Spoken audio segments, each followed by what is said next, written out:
Welcome to Anderson Penn's Sunday Brunch Menu 24 for Sunday, April 28th, 2024. Brian. Eric. How are you? Fantastic. Easter was our last Sunday brunch? Yes. Nice Easter. Yes. Did you eat enough? I did eat enough. You know what I got out of the last one? Out of the last Easter? The last Sunday brunch? What'd you get out of... what'd you get? I got 4 more pencils. 4 Do you still claim to not collect pencils? I don't collect pencils. They collect you? But there were 4 pencils in the mailer that we were sending out that week that didn't make it. Because you... I needed them. You needed them. Yeah. So you're not collecting, but you're completing... I'm just completing just completing what I don't have. You're rounding them up. Yes. You're making everything right with the world. That was an excellent Sunday brunch. I like pencils. It was fun. I also do not collect pencils. And I feel I can say that because I have 1% of the pencils that you have, and you still claim you do not collect. I don't know. I don't like pencils. I don't collect them. None of this is true. You like them, you collect them. Actually this morning I was looking for another pencil in my basement. I found a gallon baggie full of. I guess it could be true that you don't collect them. You just accumulate them. It's kind of accidental, isn't it? Yeah, there's no organized. Yeah, that's. We did also find out though that there are apparently anomalies to the numbering system. You were telling me about that. Yeah, day before yesterday. So while like we clearly laid out, P's are 1.1, T's are 0.9. You are the only one on the planet who would notice that. Well, apparently there are some P model Esterbrook pencils that are 0.9, not but 1.1. you have all of them in the known world. I know. So do they really exist? Anyway. Let's do this Sunday brunch. Oh, let's do this one. I'm going to start with days, special days, because the first one is today, National 28th. Today's the 28th, National Superhero Day. Oh, absolutely. And that's for superheroes, real and fictional. So real? Okay, yeah. Yeah, you know. Yeah. The firefighters. Yep. You are a superhero. Sometimes you fix a pen for me, and you're a superhero. Oh, I guess. Yeah. Look at that. Also today, April 28th, is National Pet Parents Day. You are a pet parent. I am a pet parent, yes. Just two fur balls. 2 fur balls. Probably on me right now. No, you took your sweater off. I noticed. Yes, I know. That's not to keep me warm. It's just to keep the hair off my shirt on recording days. And we're coming up on May, of course. And in May, we have Cinco de Mayo, Mother's Day on the 12th, and Memorial Day on the 27th. Kids. Don't forget Cinco de Mayo. Cinco de Mayo, yes. I don't understand how Cinco de Mayo, isn't it suspicious? It always falls on the 5th. It's weird. That's very strange. Weird, every year. And Mother's Day is on the 12th in this country, and in many countries, but not in all countries. Oh, really? I know it's the 10th in Mexico, and in some countries, Ireland, I think, and the UK, it has to do with Lent, so it's a moving. We should just take a week. Just take a week. Give it to Mom. First week in May or something. Second week in May. Well, we could do that. The first half. There you go. Fortnight. They deserve Mom it. a fortnight. They deserve it. Most of them deserve it. May 2nd. Where are you going to be May 2nd? Chicago Pen Show. Chicago Pen Show. I'm looking forward to it. Yeah. I think we're both going down on the 2nd. You're leaving Saturday. I'm leaving Sunday. I'm going to leave sometime on Saturday. I don't know yet when, but when the fun stops. When the money's out. When the money's out is usually the answer. But we'll see. Yeah, it's going to be fun. I'm actually bagging up stuff now in 2 weeks in advance. We're shooting this 2 weeks early. These are the things you're going to take that I'm taking to the show for the Thursday, which is kind of an open casual buy sell trade. Yeah, and these are non-repaired, and you have no intention of repairing them. That's correct. Passing them along to someone else. Restorable not parts. Free. They're not free. Yeah, but it's by the bag. Yeah, they'd be by the bag. $50, $100, $200 bags, whatever they end up being. $75 bags. Yeah, this is how you got a lot of your stuff. This is how I got a lot of my parts. You buy by the bag and take what you want. And I mean, I might buy some of these they're pretty good deals. Trade bags? Yeah. So yeah, I'll have that. It'll be fun. It's gonna be good. It's gonna be a good show this year. Do you have any idea what time you're gonna get there on Thursday? Are you leaving Wednesday night? No. I'll leave early Thursday. When are you leaving? I don't know yet. Thursday. I'm probably it's not gonna be leave 6 a.m. I don't think. I was thinking maybe 7. Yeah, I don't. 7 or 8. I don't know yet. Maybe. It's about 3 hours. 3 hours. Yeah. 3 hours. But you're very much looking forward to taking part of the Thursday activities. Yes, it's very important. Yeah, this time around. Thursday for me and for most people is really it's not a day you go to buy new pens. It's vintage. It's strongly vintage. Vintage buy and sell. And dealer trades go on. Yeah. I mean, David Isaacson, as an example, I don't know if he'll be there. Yeah, probably. But he will go on a Thursday and get all the Parkers that he wants, the best Parkers in the room. He'll have them. As far as vintage is concerned, the best stuff is there on Thursday. Yes. It's the earlier, it's there Wednesday. Sarge will also be there. Yes. And he'll go through the room and get all the things that he wants on his table for the weekend. Yeah. That's how it works. Yeah, so. because on those days, there are no tables for vendors. So if you're stuck behind a table the rest of the week, that's your only day to go around and buy. They call it a casual day. Yeah. So it usually doesn't get fired up too early. So even if I left at 8 and got there at 11:30, it'll be fine. I think it'll be fine. You'll be fine. I'm looking forward to it. It'll be fine. Please, if you're in Chicago and you see either of us, stop us and say hello because we kind of like that. Yeah. And if you bring a joke, I'm not gonna. I'll have a little notebook with me. And will you? You always do. I try to. I've missed the last couple, but I would write them down. People would give them to me. So. Yeah. Well, sometimes you get good ones that way. Sometimes. I have. We didn't talk about this ahead of the show, so I don't know if you have a wristwatch to show us. I do have a wristwatch to show. I know you're wearing one. Yes. Which one is this? Doing on top of our mess here. This is an old Orient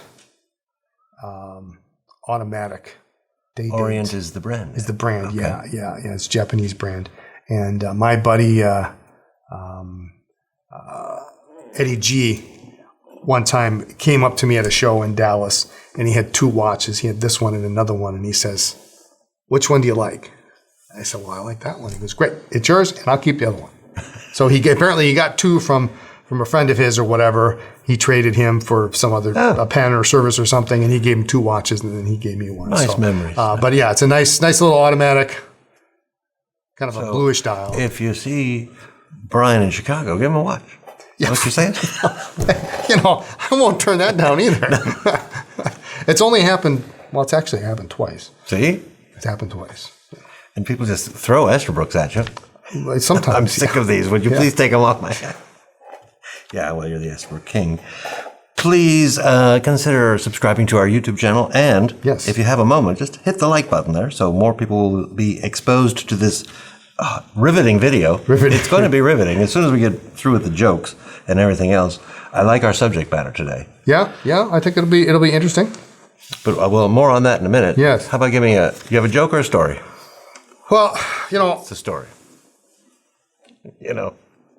I'm busy like everybody else, and I hired a handyman for those things around the house that I don't have time for. I don't want to do. Yeah. I gave him a list. And he came back to me and he says, here you go. I got her done. I looked at the list. His number 3 is done, 5's done, 7's done. Okay. Apparently he only does odd jobs. Odd jobs.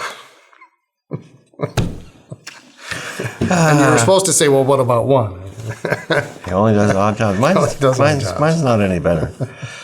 What do you call, Mr. Anderson, what do you call a fake pizza? Fake pizza.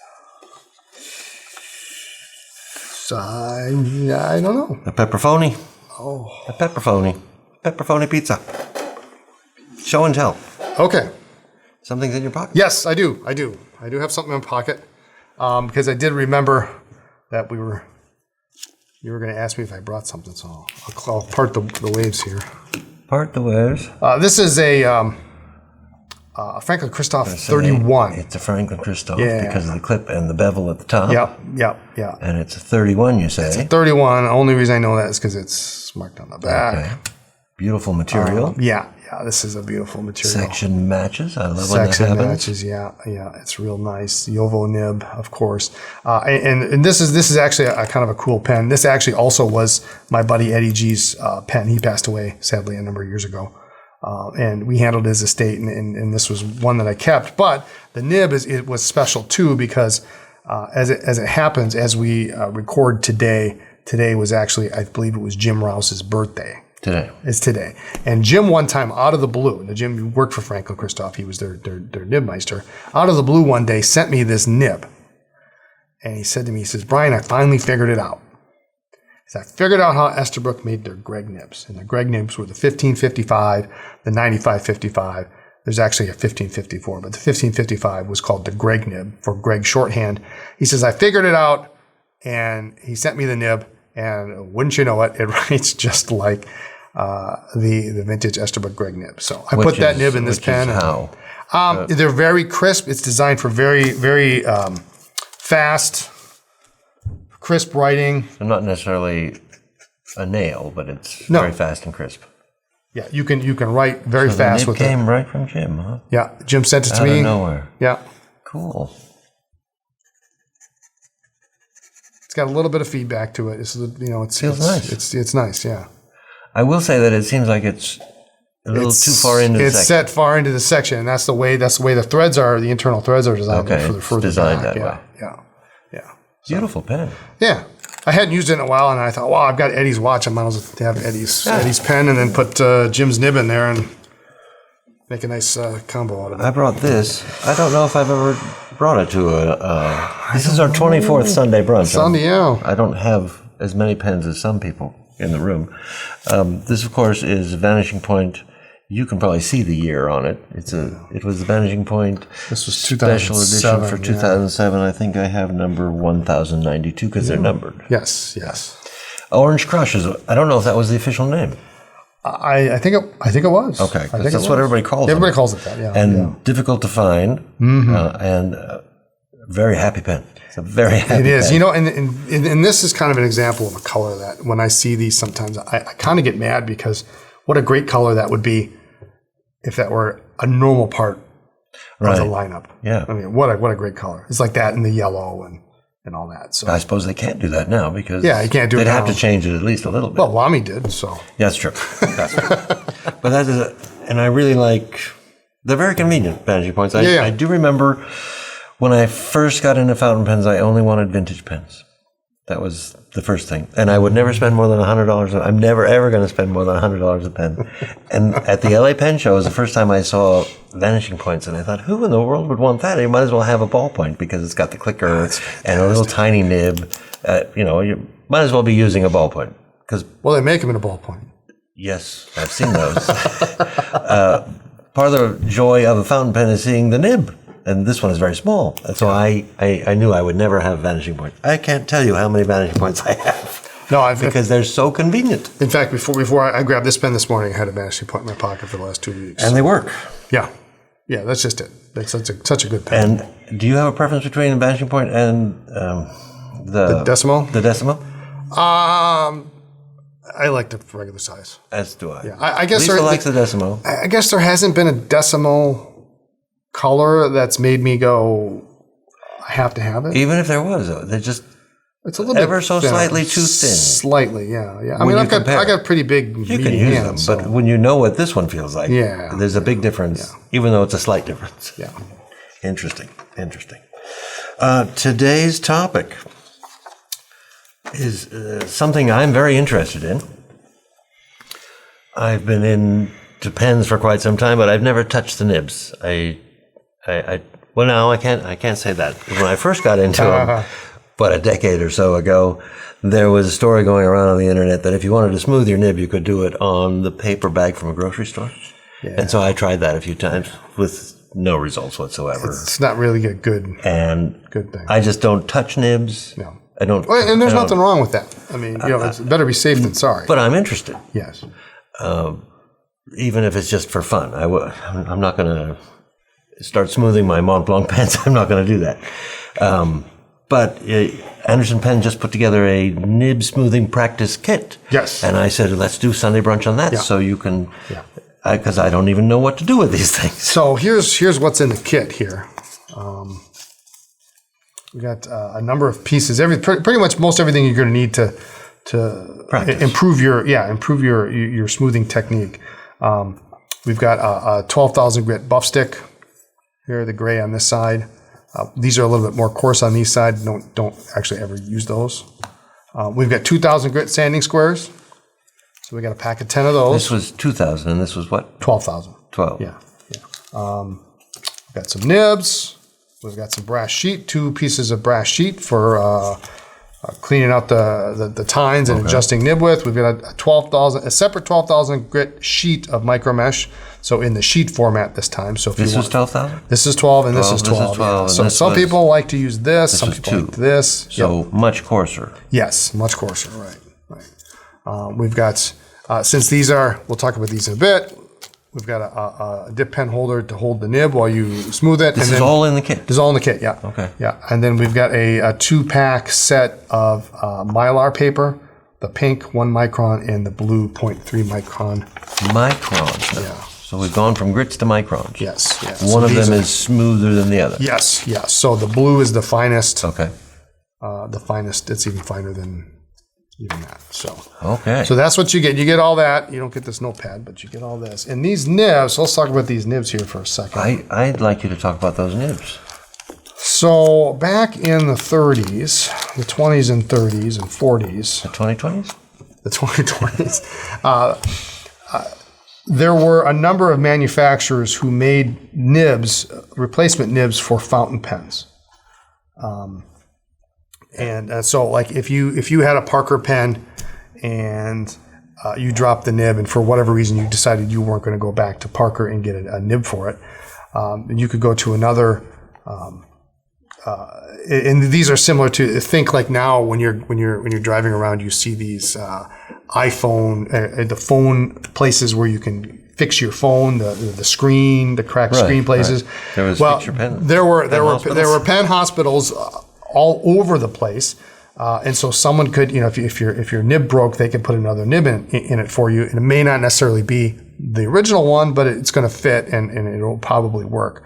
So that's kind of what these are. These are actually they're marked palladium, silver, and they're iridium tipped. So they have tipping. They are actually tipped. So a lot of these kind of unmarked or non-name brand nibs that you find are fairly poor quality. They may have tipping that's created by folding over the edge to create a thicker surface. Really tipping. No, it's not tipping, and it will wear over time. Some of them have tipping, the writing surface created by stamping out on the top so that there's a divot in the tines. These are actually tipped. They're fairly small, and the dimensions of these, of course, are on the website. So if you want to see, I've got dimensions at the base. So these might actually fit some pens. They may fit some pens, and actually I was going to, because I actually happen to have a few vintage pens without nibs. I was going to... A few, is that what you're calling it? I was going to grab one and show you how they fit. But these are essentially what we would consider vintage number 2 sized, which a lot of pens had. And so this could be slotted in there. And we know it's a fountain pen nib because it has a breather hole. So As opposed to a dip pen. dip pen nibs didn't usually have breather holes. Okay. So this is why you have the holder, the pen holder. Yeah, so this is why we have the pen holder, because you can't be guaranteed that you actually have a pen that this will fit into. But this is all for practice. So that way we can put it in here, and then we can do the smoothing, and it just makes it easier. This is for you. Oh, I get one too. You get one. Well, I'm going to take this one. That. Got a couple of these on the way. I got a few things. And so you get a pack of 5 of these, and they all have some kind of varying wear on the plate. Right. But you get 5 in the kit itself. Yes. But I did look on the website, and you can add more if you want. You can, yeah. You can add an extra 5 pack of these for only a couple dollars. I think it was $3.75. $3.75? That seems, I would do that. Yeah, I'm going to go through 5 really quick. Yeah, I mean, what you probably should do is you should ruin the first 3. So I'm your man. So we're just putting it in there, just like that. And so the order of things here, and I've got... I'm sure everyone could hear that. Hopefully we'll get it better, right? Well, that's not fair. There's no ink on it. There's no ink on it. I was pushing kind of hard, and the room was silent. Yes. All right. So... Okay, so the coarsest? These are the 2,000 grit, and we're going to show you what the... And so I'm sure you just take it like this and do this. Actually, yes. Really? Yes. It's the easiest, safest way. Oh, because I thought it was going to be like this. No. I was joking. Because that actually will apply more pressure. I mean, you can use that if you need to, but generally speaking, what we want to do is we want to take this ball of tipping here, and we want to smooth it out as best as possible. So what we usually do, I'm sure the camera's not showing it, but you can see there is an actual ball of tipping there. Yes, yeah. And when you say smooth it out, well, so it's when this is applied, it may not be perfectly spherically right, smooth. I mean, it's so they do some go work across it. So what we want to do is we want to think of it, think of like a basketball, I guess. You want to just lightly. Did you say think of it like a basketball? Yeah, like that's the only thing I can think of. You want to kind of go around it. You want to get all around, including a little bit on the top. And I'm not doing much, but you can see. Oh yes. You can see it on there already. And that's tipping. And that's some of your material that's is coming a new off. hobby for me. So this you have to be careful with this. And because it takes a lot off. This is my disclaimer. You will ruin a nib if you just sit here and go like that. You can take a lot of tipping off. You can always do it again, but you can't put it back on. How do you know when you're finished? Well, what you do is you just you make sure we've gotten all the way around, and then it's best to do this with. I'm going to get inky fingers, aren't I? Well, maybe. Did you hear the disdain in my voice? Now, I think I have made this perfectly smooth now. This is not perfectly smooth. Now, if you had a regular fountain pen, you would obviously need to have it filled because we want to be able to. I have a regular fountain pen. Well, if you were fixing the nib, so this may require. Wait a minute, what are you doing there? This may require multiple dips. So this is the 12,000 grit buff stick. This was 2,000 grit. Yep. Now we're going all the way to 12,000. We're going to 12,000. Yeah. So the bigger the number, the finer the grit. Correct. Okay. Yeah. So, and what we want to do here is I have one of those too. We want to go back and forth. We want to roll it, and then we also want to move it up, and so we want to be able to polish the whole nib all the way from down and you here. Need ink for this. Yeah, you definitely want ink. Acts as a lubricant. Yes, and also you can see. Oh yes, you can see where you're at. You can see where you're at because when you get down, this is one of my buff sticks. When it gets used a lot, sometimes you wear off some of the grit, and so it's hard to know where you have and haven't been. So I'm going to roll it. I'm rocking it back and forth to get both sides, and then I will gradually go up. It's somewhat meditative. Come down, and then what I try to do, because it's not possible to get down like this, I'll actually lift this up. Oh, okay. So I can even get a little bit better.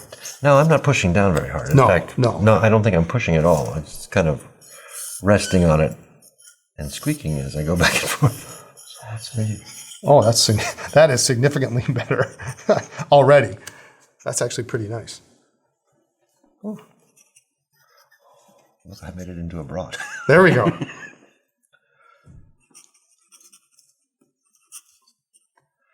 Well, is yours better? Well, it's making noise, but it feels great. So now, and I guess I should mention that we want to do this after we've already determined that the tines are aligned properly. That's kind of it should be a given, but I didn't mention it. If your tines are not aligned properly and you start sanding them, you're making everything worse. You're making everything worse. And then great towels. Where'd you get? I know, aren't they nice? It was a donation to the shop. So that's we want to make sure that's first. Make sure that the tines are aligned first before you do this, and then that's. So how do you look at a nib to see if they're aligned? Well, besides with your eyes, I'll look at it at this angle because we want to look at the writing pad, which is actually here. Sometimes people look at it like this, right? Or they look at it like this, which isn't exactly right because what we write with is right there. All right, I'm going to let you look at my tines. Yeah, and yours are off. That's why it's. You'll fix that for me, right? I just did. See what I said about superheroes? Yeah, it must have just been in here. So if I'm happy now, I stop. If you're happy, you stop. But what we also have, we have the mylar now too. So with the mylar, and this is much larger than the sheets you showed. yes, this is larger than this is the my same actual. stuff? Okay. This is the same stuff. So with the mylar, the first thing you can notice, you've got two colors. So you've got the pink, which is the 1 micron, and then the blue, which is the 0.3. So this is the finest. What I usually do is I go to the blue first. The finest. The finest. And you can see kind of where You're making art here. I'm making art here. I've had this sheet for quite a number of years. But usually what I like to do, it's going to be difficult on this because it's a soft pad, but I put it on my desk. And what we want to do is we want to kind of hold the pen up at an angle, and we're just kind of... What are you? We are making sure that if there's any high spots on the tipping, that we're basically eliminating them. But you're pushing down and coming off at an angle? I'm pushing down and I'm coming off at an angle. Yeah. At an angle. I'm just kind of ticking it. Is Yeah, kind you're of what they splashing call me it. with ink. Let me return the favor. Thank you. See, I made a line. And if you do it right, and if there is anything that's, This just takes it off. it'll just take it off a little bit. Now, why can't I do this on the 12,000 grit? Because this is finer, so this is smoothing what you've already done. And I'm just kind of going around, trying to get all Crack. sides. Yeah, you don't have to press too hard. Oh, because it looks like you are pressing hard. No, not really. It really looks like you're just touching it now. And you have to do this with ink. Yeah. So you can see where you... So you can see where you touched it, or... or... Yeah, it's just easier that way. It's more fluid. Otherwise, it's not going to flick off the... But are you just touching and coming back up, or are you touching I'm and coming up at a... I'm giving it a little bit of a...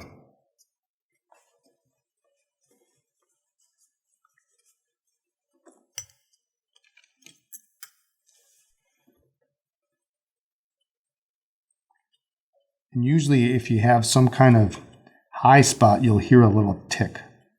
Oh. The tick that we're hearing from my nib?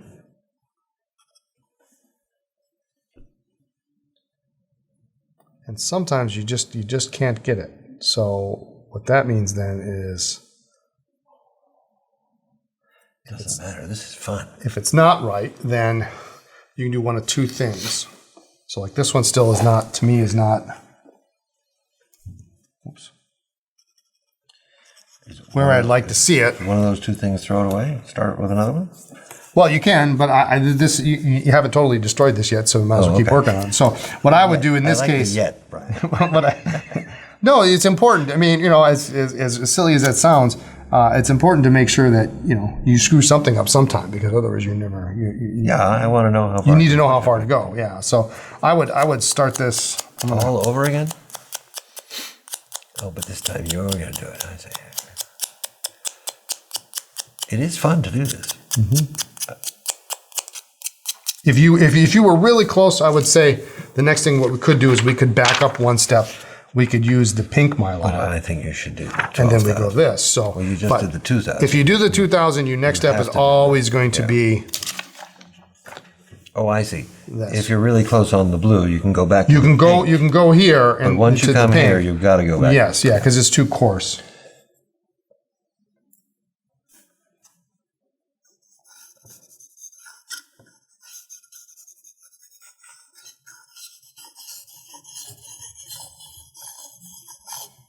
Trying to get all sides of that tipping polish, and then...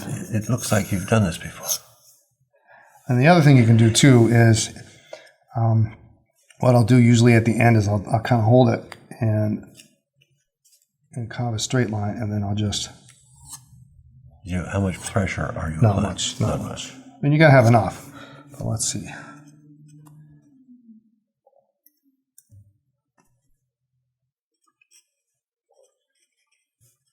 That's better already. I can see pen nib smoothing parties in my future. That's kind of fun. What kind of music do you play at a nib smoothing party? I think you can't have any because you got to hear the nib. You got to hear the little ticking sound. So does that feel better to you? That feels better to me. Oh, already. It's so much lighter. There's so much less material. Now, obviously, if you have a vintage pen that you can Oh, yes, it's much better. slide this nib into. Okay, I don't have the hang of this yet. Yeah. Obviously. Yeah, and chances are maybe what you did is you didn't. And this is one spot where you do have to be careful using these 2,000 grit sheets Because that will take all the tipping off. Yeah, I mean, and I can show you. It won't take much. I can grind one of these down to nothing in no time. But yeah, if you do it this way. No, I do have to admit that you could do it. I think it would feel better to me to do it this way. The problem is most people Push too hard. are going to push too hard, and in this way, you do have. Can't. You can't. You're eventually going to. The nib is going to give away a little bit, because we're not holding it. We're not holding it down, and it's just safer. But so yeah, you've got that, and then if it's not quite right on. If you don't want to start all over, you can just... Yeah, if you're really close, you can get your pink. And with this, you can also do that same kind of rocking motion. Oh, really? You can't do that with the blue? The blue, you just kind of want to get those small imperfections. That's really what you want. And this usually what I do is I can do this kind of rotate. I'm not sure the camera's catching it. Oops. But you're just kind of holding it in one spot. I kind of hold it in one spot, and I'm trying to rotate it. It's almost like tiny circles as you rotate. Yep. Extremely smooth. You won't take the tipping off of that. Yeah. You want But you're not pushing down hard. No, not really. I mean, hard enough, but again, remember the shiny side is always down, the matte side's always up on these. And then once I've done that, Remember? You mentioned that? did I mention that? It was in my head. I thought I said it. I might just come here, and you'll feel it. When you're doing this. I mean, you're seeing a little dot of ink there, but I'm feeling whether or not there's actually any kind of high spot, and I don't. Now it actually it feels even better. So it's fun. Now, what you also can do too. Now, if you get situations where it's fairly smooth, but it's scratchy going to the right. Okay. You may have a situation where your left tine, if you're looking at it from the front, is down. Define front, like from behind the top, neck? from the top. So the left tine, as I'm looking at it in my hand. Yep. Yeah, so that may be down or the right one's up, such that when you're going in this direction, the paper is grabbing the bottom. Gotcha. So that's an alignment issue. That's an alignment issue, yeah. But if you get something like that, sometimes, and it might not be extreme. If it looks like it's aligned, it could be just a sharp inner corner, in which case you can use the 2000 grit. What I do is I do it from the bottom. And if I think that now this is all advanced stuff. Again, you're gonna ruin a nib, and that's why you're using these. If you don't do this right, I'll go from the bottom, and I'm gonna kind of just spread this out. And let's say I want a left tine. I'm gonna put it in, and underneath it's the other way. So now I've got my sanding paper with the sanding to your right. Yes. It's facing the nib that you want to smooth. Yeah. And so this, and you can do this too. There actually is a step in the binderization process, as Richard calls it, that involves using this to get underneath and around the rest of the nib, that you can use this. You can do it this way too. Now I'm going to put it in the other way just to make sure that there's nothing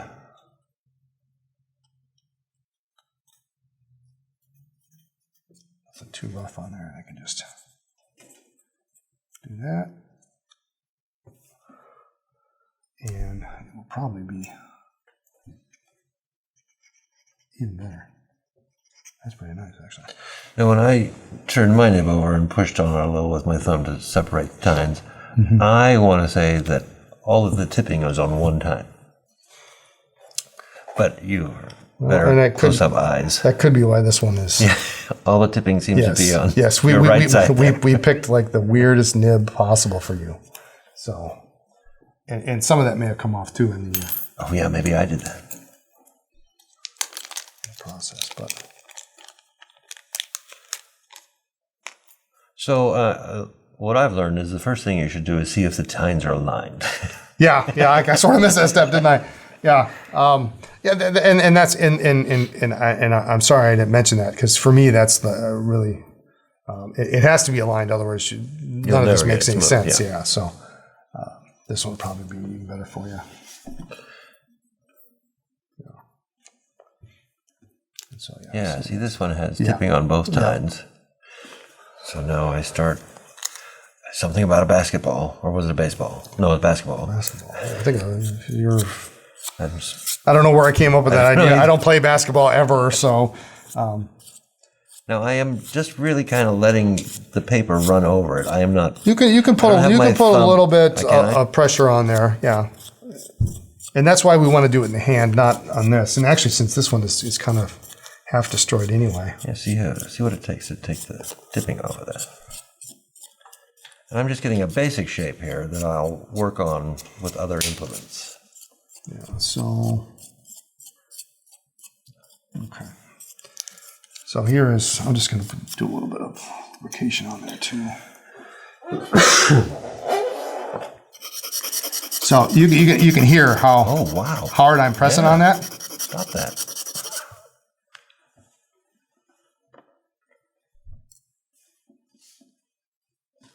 Yeah, and you can really.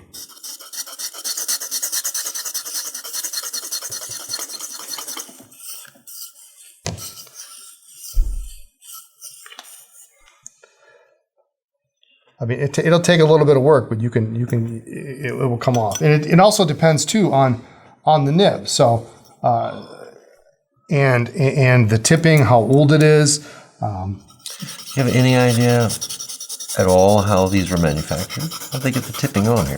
Oh, they're welded on. Yeah, they have a little machine. A machine. Okay. Yeah, and then well, now they do. I've seen how they've done it at platinum factories. 20s and 30s. Usually the nib goes in a machine, and then there's a little pellet that drops down, and then nowadays it's a laser that usually welds. I think that's how it's done. But yeah, you can.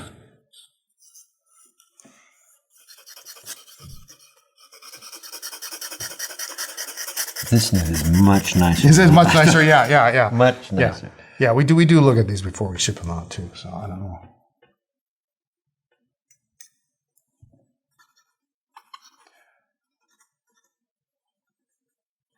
This one is defying my attempts at ruining it completely. You want me to try? But it's practice. It's really what it is, right? So. All right, you check mine out. Wasn't this mine? No, this is the new one. This is the new one. Oh, that's pretty nice. Yeah, I'm very happy with it. See, Justin's over there, wishing he could get in here and smooth nibs. Now this one I might go. And then there are limitations to. I would probably always try this if you weren't here to say just go right to that one. Oh, you can. We're just really trying to polish it off. And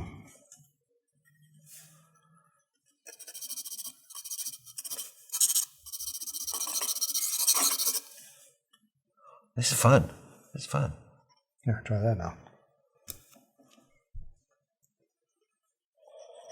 That's better. That's actually really nice now. Very nice. Yeah, very nice. That's a marketably noticeable improvement. Yes. So Very nice. This is fun. I and have a mind to take 3 of these kits to Chicago and sit people at a table and do this all night. it's not something you're going to get right away. No, this takes practice, and I'm never going to touch my gold nibs. You know, and if you're not doing it every day, you know, it's hard to really. And I don't think we.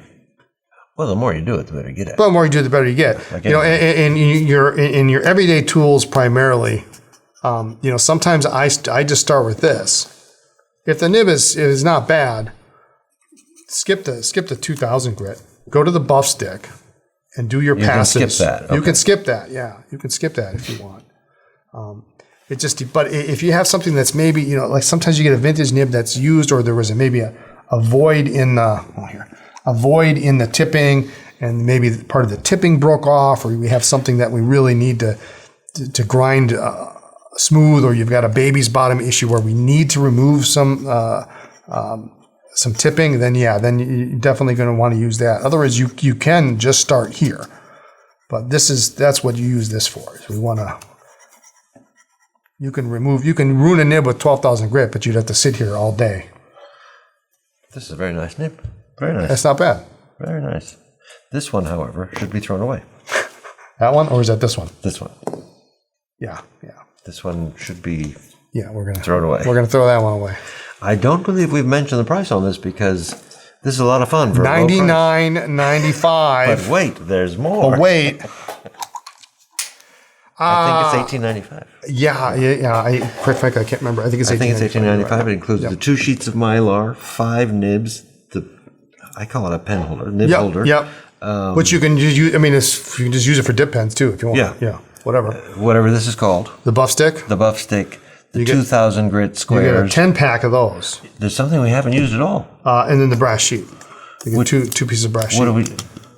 Now, if you've got it smooth, but maybe your ink flow is stingy, what happens a lot of times is the nibs. The nibs can be too tight. So this can spread them out a little bit? This can a little bit, yeah. Most people know this for removing, if you get something stuck between your tine. Paper fiber or something? Yeah, easy to clean, of course. But what you can also do is, if you need to just gently increase, I usually just kind of do it this way. This is very gentle. Very gentle, yeah. Just a little bit. Put it in, push to either side just a little bit, and see if I can get that to open up a little bit. And this is a brass sheet. This is a brass. This is a 0.0, what is this, 0.03? 0.02. Does that sheet over there come in the kit too? What's that? The larger sheet? Yes, yeah. And then you get this, which we didn't talk about, which is just another an option. 12,000. So 12,000 grit. So it's the same as this. So I mean, it's actually, you could use it when you run this one out. But you prefer this? Yeah, I do, primarily because number one, I think it's a little bit easier to work with. You can pick it up and you can pick it up, angle. And you can throw it away when you're done. It's easy to throw away. And I also But you wouldn't use it once and throw it away. No. This is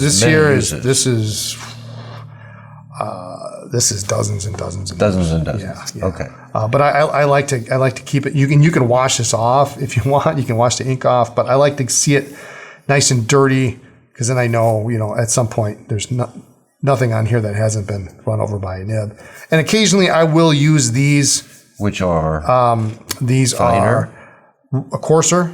Oh, they're coarser. They're much coarser. I think I want to say not this coarse. 4 and 8,000. So on occasion, I will use them for, if this isn't doing it, or I just want to, I want to grind something off. I will maybe use that a little bit, but not very often. I almost never use that side. Yeah, this is a lot of fun for $20. Yeah. The pen holder, and while you may 5 nibs, you may not have anything that nib fits into when you're done. That's not why I'm getting it though.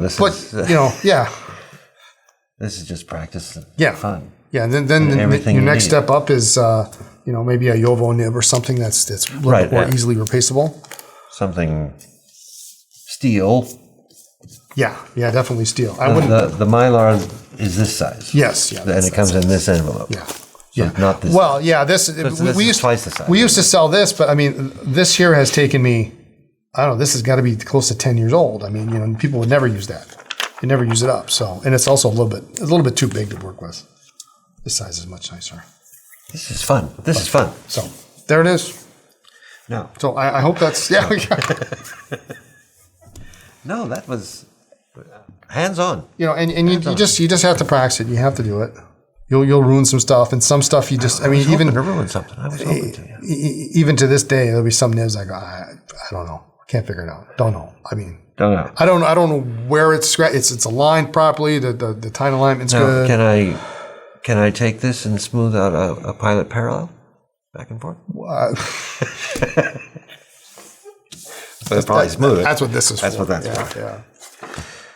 So. Did I miss anything? I hope not. I probably missed something, but no. They'll ask us they'll ask you in the comments. These actually they smoothed out quite nice, did, except for that one. That one was a nice little pen holder. Yeah. Is this wood? It's wood, isn't it? Mm-hmm. E&M. Yeah, they make a nice little. They make a lot of nice dip pen stuff. Very nice. I like this kit. So, I might take a few to Chicago. Less than $20. That's there's a couple of coffees and a Danish or something. And an hour of fun. Yeah, and at least an hour of fun, and you might learn something. Might learn something. I have never done this before. This is why it was fascinating. Next Sunday brunch is going to be Sunday, May 26th. Okay. That's Memorial Day Eve. Oh, okay. So a 3-day weekend. You're going to tell me what we're going to talk about, right? Yeah, I'll tell you. We have an idea right now, but it'll probably change. We had an idea. Yeah, we had an idea for this week, but then this came up. And like 2 days ago, you're like, yeah, I think we ought to. Well, since I was interested, I really wanted to do this. All over me. But before we go, you have another joke or a story? Well, He does. I meant to. Yeah, it's a story week. I like wildlife. I like birds. I like learning about animals. Do you? And did you know penguins produces an oil that helps their feathers retain body heat? Did you know Penguins produce an oil. They produce an oil. Yep. Help their feathers retain body heat. Yep. I'll accept that. Yeah. It's really neat, which really means that the oily bird gets the warm. The oily bird gets the warm. I can't even say it.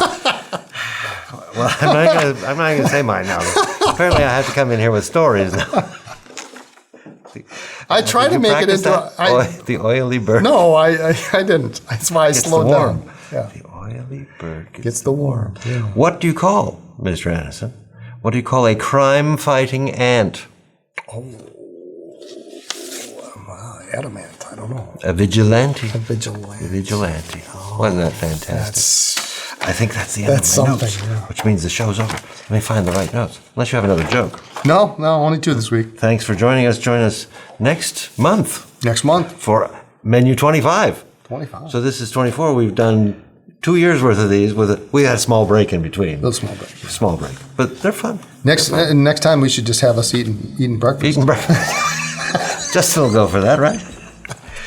Justin can serve the food.